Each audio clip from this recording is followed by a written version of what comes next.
বন্ধুরা, এইখানে চিকেন রান্না হবে।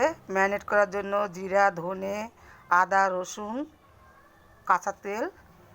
এখানে ফোড়নে দেব গোটা গরম মশলা, তেজপাতা, পেঁয়াজ, আর দেবো একটু চিনি।